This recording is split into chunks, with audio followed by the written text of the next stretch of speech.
आप सभी का आपके अपने YouTube channel Geeta's corner #commerce में। आज हम कंटिन्यू करेंगे यूजीसी नेट जून 2019 के क्वेश्चन पेपर। आज उसकी 4th वीडियो है। ये क्वेश्चन पेपर हम 10 क्वेश्चन सीरीज़ में पूरा कर रहे हैं। तो इससे पहले के 30 क्वेश्चन हम 3 वीडियोज़ में कर चुके हैं। आज की 4th वीडियो है और इसमें हम 31 से लेकर 40 तक के क्वेश्चन जो है करने वाले हैं। अगर आप चैनल पर नए हैं तो सबसे पहले चैनल को सब्सक्राइब कर लीजिए, साथ में लगे बेल आइकन को प्रेस कीजिए ताकि हर आने वाली वीडियो की नोटिफिकेशन आपको टाइम पे मिल जाए। क्या मोर देन 95 वीडियोज़ इस चैनल पे आ चुकी हैं।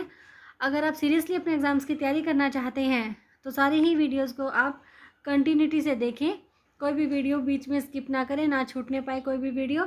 सारी वीडियोज़ अगर आप ध्यान से देखते हैं तो आपके बहुत अच्छी तैयारी होगी एग्ज़ाम्स की और आप डेफिनेटली अपने एग्ज़ाम को क्रैक कर पाएंगे। करते हैं आज का पेपर स्टार्ट। और हाँ, +1 +2 के सिलेबस के लिए आप मेरे दूसरे चैनल पर विजिट कर सकते हैं, special commerce classes with Geeta ma'am. वहाँ से भी आपको हेल्प मिलेगी आपके एग्ज़ाम्स के लिए। आज का फर्स्ट क्वेश्चन है क्वांटिटेटिव इंपोर्ट रिस्ट्रिक्शंस। देखिए, क्वांटिटेटिव मात्रात्मक रूप से जो आयात है उसके ऊपर रिस्ट्रिक्शन लगा दी गई है, मात्रात्मक रूप से, यानी कि जो इंपोर्ट किया जा रहा है उसकी क्वांटिटी को डिसाइड कर दिया गया है। दैट लिमिट द क्वांटिटी, ये क्वांटिटी को लिमिट कर दिया गया है। फिर product being imported is called, जो कि इंपोर्ट किया जाना है प्रोडक्ट, उसकी लिमिट, उसकी क्वांटिटी को लिमिट कर दिया गया। इसे क्या कहते हैं? इसे कहते हैं कोटा। और ये क्वेश्चन HPSC के एग्ज़ाम में आ चुका है, तो इम्पोर्टेंट हो जाता है क्वेश्चन कोटा। यानी कि इंपोर्ट जो किया जाएगा अगर उसकी क्वांटिटी को रिस्ट्रिक्ट कर दिया जाए, बांध दिया जाए सीमाओं में, तो वो हो जाता है कोटा। आप देखिए, जो अदर ऑप्शन है उसमें एक एम्बार्गो दिया गया है। फर्स्ट ऑप्शन एम्बार्गो जो है DSSS में आया। एम्बार्गो होता क्या है? एम्बार्गो एक ऑफिशियल ऑर्डर होता है to stop doing business with another country, कि जिस दूसरी कंट्री में बिजनेस किया जा रहा है वहाँ पे बिजनेस को रोक दिया जाए। ये एक ऑफिशियल ऑर्डर होता है एम्बार्गो। ये वाला भी रिपीट हो चुका है, तो ऑप्शंस भी रिपीट हो रहे हैं, मतलब ऑप्शन भी कितने इंपॉर्टेंट हैं। थर्ड है ट्रेड रेस्ट्रेंट। ट्रेड रेस्ट्रेंट क्या है? रिस्ट्रिक्शंस है यहाँ पे ट्रेड की, व्यापार के मुक्त प्रवाह यानी कि फ्री फ्लो ऑफ ट्रेड को रोकने का ये एक अधिनियम है। और फोर्थ पे आ जाता है इंपोर्ट टैरिफ। इंपोर्ट टैरिफ क्या होता है? यानी कि आयात कर। जो भी इंपोर्टेड गुड्स है उसके ऊपर एक टैक्स लगा दिया गया है। Import tariffs are taxes charged by the custom authority, यानी कि सीमा शुल्क प्राधिकरण के द्वारा लगाए गए कर हैं जो कि आयातित माल पे लगाए जाते हैं on the importation of goods into a country. और ये क्यों लगाए जाते हैं? इकोनॉमिकली, यानी कि आर्थिक रूप से। Import tariffs are charged to generate revenue for the government, सरकार के लिए ये रिवेन्यू जनरेट करने का काम करते हैं। And to protect local goods, और ये जो स्थानीय वस्तुएं हैं, लोकल गुड्स हैं, उनकी रक्षा करते हैं against the dominance of foreign product. Foreign product महंगा हो जाएगा, लोकल गुड्स सस्ता मिलेगा, तो फिर वो उसके बिकने की ज़्यादा संभावनाएं होती हैं। तो इंपोर्ट टैरिफ किस लिए होता है? एक तो गवर्नमेंट की रिवेन्यू को जनरेट करने के लिए और दूसरा प्रोटेक्शन ऑफ लोकल गुड्स के लिए। तो ये थे चारों ही ऑप्शन जो कि हमने यहाँ पे डिस्कस करे। तो क्वेश्चन बड़ा ही इंपॉर्टेंट है कि quantitative import restrictions that limit the quantity of a product. Limit the quantity of a product ही यहाँ पे मेन है। ये क्या हो जाएगा हमारा? कोटा। नेक्स्ट क्वेश्चन की तरफ चलते हैं। सेकंड क्वेश्चन जो है वो भी रिपीटेड क्वेश्चन है। ध्यान नहीं आ रहा कौन से पेपर में किया था, लेकिन ये रिपीटेड क्वेश्चन है। कभी जब सारे पेपर को हम रिवाइज करेंगे तो आप देखोगे कि ये भी हम पहले कर चुके हैं। Which one of the following analysis is suitable for risk return analysis in financial decision?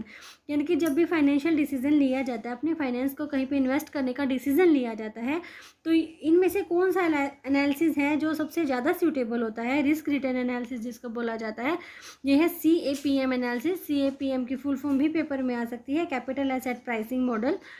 ये शायद DSSS के पेपर में हमने किया है। CAPM analysis, capital asset pricing model, ये क्या करता है? It describes the relationship between systematic risk and expected return for asset particularly stock, यानी कि किसके संबंध को ये दिखाता है? सिस्टमैटिक रिस्क और एक्सपेक्टेड रिटर्न फॉर एसेट को दिखाता है CAPM एनालिसिस। सेकेंड है SWOT एनालिसिस, फुल फॉर्म में आ जाएगा। SWOT एनालिसिस होता क्या है? Strength, weakness, opportunity and threats. यहाँ से भी क्वेश्चन हमने पहले किया है जो कि पेपर में पूछा गया था SWOT एनालिसिस का, कि SWOT एनालिसिस के बाकी बचे हुए 2 पार्ट कौन से हैं। इनकी 2 बता रखे थे उसमें और 2 के बारे में पूछ रखा था। कैपिटल गियरिंग में क्या होता है? The term capital gearing refer to the ratio of डेप्ट a company has relative to equities, यानी कि एक अनुपात है जिसमें देखा जाता है कि कंपनी के डेप्ट जो है इक्विटीज से कैसे रिलेट कर रहे हैं। और फोर्थ है EVA analysis. EVA, what is the full form of EVA? Economic value added. Economic value added है, it is a measure of performance of a company which focus more on wealth creation for the shareholder. यानी कि ये जो economic value added है ये एक measurement है company के परफॉर्मेंस का जो फोकस करता है शेयर होल्डर की वेल्थ क्रिएशन पर rather than just the operating profit. Company के ऑपरेटिंग प्रॉफिट से ज़्यादा शेयर होल्डर की वेल्थ क्रिएशन पे फोकस करता है वो इकोनॉमिक वैल्यू एडेड। और इसका फॉर्मूला हो जाएगा net operating profit after tax minus कर देंगे कॉस्ट ऑफ कैपिटल को। ठीक है, और क्वेश्चन क्या था, विच one of the following analysis is suitable for risk return analysis in financial decision. एक वीडियो को 2 बार देखिए, वो सारे के सारे क्वेश्चन उसी वीडियो में ही आपको याद हो जाएंगे। नेक्स्ट क्वेश्चन है, company issues 10% irredeemable preference shares. एक कंपनी ने अशोधनीय पूर्वाधिकारी अंश 10% के इशू किए हैं। The face value per share है 100 but the issue price is ₹95। यानी कि साफ साफ दिख रहा है डिस्काउंट पे इशू किए गए। What is the cost of preference share. ठीक है, प्रेफरेंस शेयर की कॉस्ट क्या है, देखिए यहाँ पे फॉर्मूला लगेगा कॉस्ट ऑफ प्रेफरेंस शेयर का annual dividend of preference shares divided by market price of preference shares. Annual dividend कितना है, एनुअल डिविडेंड ये जो रिडीमेबल के आगे दे रखी है जो परसेंटेज वो उसकी क्या है, डिविडेंड की परसेंटेज है। तो 100 का 10%, 100 उसका फेस वैल्यू है ना, तो 100 का 10% 10 रुपीज़ इसकी एनुअल डिमांड हो जाएगी divided by market price question के अंदर गिवन है 95। तो ये आ गया हमारे पास 0.10526 और इसको परसेंटेज में कन्वर्ट करेंगे तो 100 से मल्टीप्लाई कर देंगे, अप्रोक्सीमेशन 10.53। ऑप्शन 4 जो है वो करेक्ट हो जाएगा। कॉस्ट ऑफ प्रेफरेंस शेयर आ जाएगी हमारे पास 10.53। नेक्स्ट क्वेश्चन है a sale and lease back arrangement. देखिए a sale and lease back, जो लीज पे दी थी एसेट उसको दोबारा से अपने पास लाया गया है, दोबारा से खरीद लिया गया है। ये arrangement is more suitable for a lessee having. कब सबसे ज़्यादा उपयुक्त होती है, कौन सी कंडीशन में होती है, लिक्विडिटी क्राइसिस, जब तरलता का संकट आता है तो उस टाइम पे ये सबसे ज़्यादा इंपॉर्टेंट होती है, सबसे ज़्यादा सूटेबल होती है। ये होता क्या है, सेल एंड लीज बैक कि it is an arrangement in which the company that sells an asset, यानी कि एक कंपनी जिसने एसेट को बेच दिया है, can lease back that same asset from the purchaser, यानी कि जिसने पहले खरीदा था उस परचेजर से वो उस एसेट को दोबारा से लीज बैक कर लेती है। In it arrangement the details of the arrangement such as lease payment and lease duration are made immediately after the sale of the asset. Asset के तुरंत बाद ही ये सारी चीज़ें जो है डिसाइड हो जाती है। And in a sale lease back transaction the seller of the asset become the lessee and the purchaser become the lessor. तो ये क्या हो जाएगा, sale and lease back arrangement. Question क्या पूछा गया है कि sale and lease back arrangement जो होती है वो सबसे ज़्यादा सूटेबल किस कंडीशन में होती है, लिक्विडिटी क्राइसिस की कंडीशन में होती है। नेक्स्ट क्वेश्चन है हमारा 35 क्वेश्चन। यू शेप्ड, 2 स्टेटमेंट दी गई है, पूछा गया कि कौन सा कोड करेक्ट है। तो यहाँ पे सेकंड ऑप्शन करेक्ट है जिसमें ए और बी दोनों ही करेक्ट बताई गई हैं, but R is not the right explanation of A. तो देखते हैं एक बार दोनों ही स्टेटमेंट है क्या। फर्स्ट है you shaped long run average cost curve. U shape का जो दीर्घकालीन औसत लागत वक्र है is based on the assumptions that, वो इस मान्यता पर आधारित है कि इकोनॉमिक ऑफ स्केल जो बचते हैं वो प्रबल होती हैं, prevails at small level of production, जब छोटे पैमाने पर उत्पादन किया जाए तो वो ज़्यादा प्रबल होती हैं। And this economy of scale prevails at larger level of production, और बड़े लेवल पर जब किया जाए तो जो अलाभ की जो कंडीशन होती है वो ज़्यादा प्रबल होती है। तो ये बिल्कुल सही कंडीशन है। सेकंड है decreasing returns to scale arises preliminary because as the scale of operation increases it became even more difficult to manage the firm effectively। इनकी डिक्रीजिंग रिटर्न टू स्केल कब महत्वपूर्ण हो जाता है, ये महत्वपूर्ण हो जाता है क्योंकि स्केल ऑफ ऑपरेशन इंक्रीजेज, जैसे जैसे स्केल ऑफ ऑपरेशन जो है वो बढ़ता है हमारा, it become more difficult to manage the firm effectively, firm को मैनेज करना मुश्किल हो जाता है। वैसे तो ये ट्रू है लेकिन ये इसकी राइट एक्सप्लेनेशन नहीं है। ठीक है, तो ये ए और आर दोनों ही करेक्ट है, but R is not the right explanation of A. Next question है consumer behaviour does not consist which of the following activities. Consumer behaviour में कौन सी एक्टिविटी नहीं आती है, प्रोड्यूसिंग की एक्टिविटी नहीं आती है क्योंकि प्रोड्यूसर की एक्टिविटी है। कंज्यूमर बिहेवियर से इसका कोई लिंक नहीं है। बाकी ऑब्टेनिंग, कंज्यूमिंग और डिस्पोजिशन, ये तीनों ही कंडीशन जो कंज्यूमर बिहेवियर के अंदर आती हैं। नेक्स्ट क्वेश्चन है which of the following are considered non parametric test, इसमें से कौन सा जो नॉन पैरामेट्रिक टेस्ट है। तो यहाँ पे जो हमारे 5 टेस्ट दिए गए हैं इसमें से 2 हमारे पैरामेट्रिक टेस्ट हैं, F test and T test, बाकी जो 3 बच गए वो नॉन पैरामेट्रिक टेस्ट है। अब नॉन पैरामेट्रिक टेस्ट होते क्या हैं, ये टेस्ट वो एक्सपेरिमेंट होते हैं that do not require the underlying population for assumption, यानी कि जिनको मान्यताओं के लिए पॉपुलेशन की ज़रूरत नहीं होती है। ठीक है, फर्स्ट है हमारा मान विटने यू टेस्ट, दूसरा है क्रुस्कल वैलीज टेस्ट और थर्ड हमारा काई स्क्वेयर टेस्ट। और एफ टेस्ट और टी टेस्ट हमारे पैरामेट्रिक टेस्ट हैं और ये भी क्वेश्चन में पूछे जा सकते हैं कि पैरामेट्रिक टेस्ट जो है वो होते कौन से हैं। नेक्स्ट क्वेश्चन है in which of the following pricing policies, ये जो प्राइसिंग कीमत निर्धारण की जो नीतियाँ दी गई हैं कौन सी है जिसमें a firm charges higher initial price, जिसमें एक फर्म आरंभ में बहुत ज़्यादा कीमत रखती है अपने प्रोडक्ट की for the product and reduces it over time as the demand at higher price is satisfy, और जैसे ही उसकी हायर प्राइस वाली डिमांड जो है सेटिस्फाई होती है फिर वो इसकी कीमत को कम कर देती है। ये क्या होता है, स्कीमिंग, मलाई उतारने वाली नीति होती है स्कीमिंग। अब बाकी प्राइसिंग कौन सी दे रखी है, फर्स्ट है peak load pricing.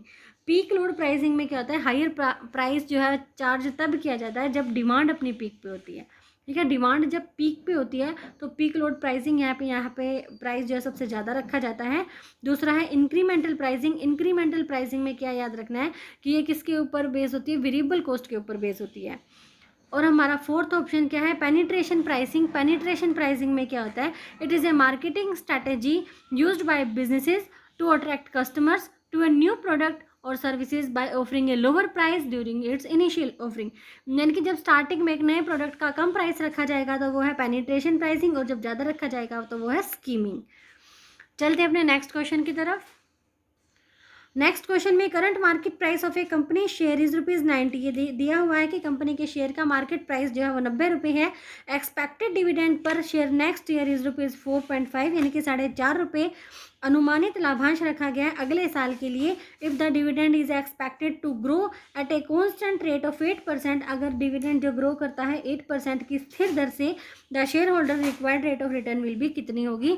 Share holder की रिक्वायर्ड रेट ऑफ रिटर्न का फॉर्मूला लगा देंगे यहाँ पे।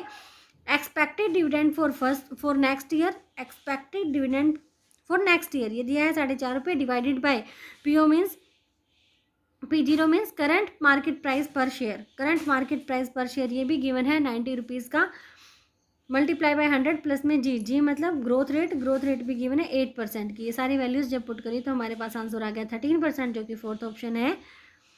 ठीक है, expected dividend for next year divided by current market price per share multiply by 100 plus growth rate. आज का last question, the retail supply chain does not include, supply chain में क्या नहीं आता है, रेगुलेटर्स नहीं आते हैं, बाकी मैन्युफैक्चरर्स, रिटेलर्स एंड होलसेलर्स तीनों ही आते हैं रिटेल सप्लाई चेन में। ये थे आज के 10 क्वेश्चन, एक बार फटाफट से रिवाइज करते हैं। वीडियो अगर पसंद आए तो प्लीज़ लाइक करें, शेयर भी करें वीडियो को ज़्यादा से ज़्यादा, सब्सक्राइब करना ना भूलें चैनल को, साथ में लगे बेल आइकन को भी प्रेस करें। फर्स्ट क्वेश्चन है आज का, quantitative import restrictions that limit the quantity of a product being imported is called, यानी कि जो आयात किया जाने वाला है माल अगर उसकी क्वांटिटी को लिमिट कर दिया जाए तो वो क्या होता है, quota. Second question, which one of the following analysis is suitable for risk return analysis in financial decision, ये है CAPM analysis, capital asset pricing model. Next question, a company issues 10% irredeemable preference share, the face value per share is ₹100 but the issue price is ₹95, what is the cost of preference share. Formula लगा के हमने इसका answer अभी निकाला 10.53%। A sale and lease back arrangement is more suitable for a lessee having liquidity crisis, जब वित्तीय संकट आता है तो उस टाइम पे ये अरेंजमेंट बहुत ही यूजफुल होती है, sale and lease back arrangement. 35 question है, यहाँ पे असर्शन और रीज़न दिया गया है तो A एंड R दोनों करेक्ट है, R A की राइट एक्सप्लेनेशन नहीं है। असर्शन में दे रखा है कि U shaped long term average cost curve is based on the assumption that economic of scales prevails at small level of production and diseconomic of scale prevails at larger level of production, ये बिल्कुल correct है। और reason में दिया गया decreasing returns to scale rises primarily because as the scale of operation increases it become even more difficult to manage the firm effectively. Next question, consumer behaviour does not consist which of the following activity producing. Next है which of the following are considered non parametric test. तो T test और F test parametric test है, बाकी सारे non parametric test है। chi-square test, Mann Whitney U test, Kruskal Wallis test. 38 question है in which of the following pricing policy a firm charges higher initial price for the product and reduces it over time as the demand at higher price is satisfy. Starting में high price जब रखा जाए, ज़्यादा price जब रखा जाए अपने product का, न्यू प्रोडक्ट का, तो वो होती है स्कीमिंग, और जब कम रखा जाए तो वो होता है पेनिट्रेशन प्राइसिंग। नेक्स्ट क्वेश्चन है the current market price of a company share is 90 and the expected dividend per share next year is ₹4.5। If the dividend is expected to grow at a constant rate 8%, the shareholder required rate of return will be. तो shareholder required rate of return का formula यहाँ लगा देंगे, expected dividend for next year divided by current market price per share multiply by 100 plus growth rate, तो ये आ जाएगा 13%। और आज का लास्ट क्वेश्चन है the retail supply chain does not include, इसमें क्या नहीं आता, रेगुलेटर्स नहीं आते हैं, मैन्युफैक्चरर, रिटेलर्स, होलसेलर सारे ही आते हैं, बाकी रेगुलेटर्स नहीं आते हैं। तो आज के थे 10 question. Thanks for watching this video. मिलेंगे नेक्स्ट वीडियो में जल्दी ही। Till then bye bye.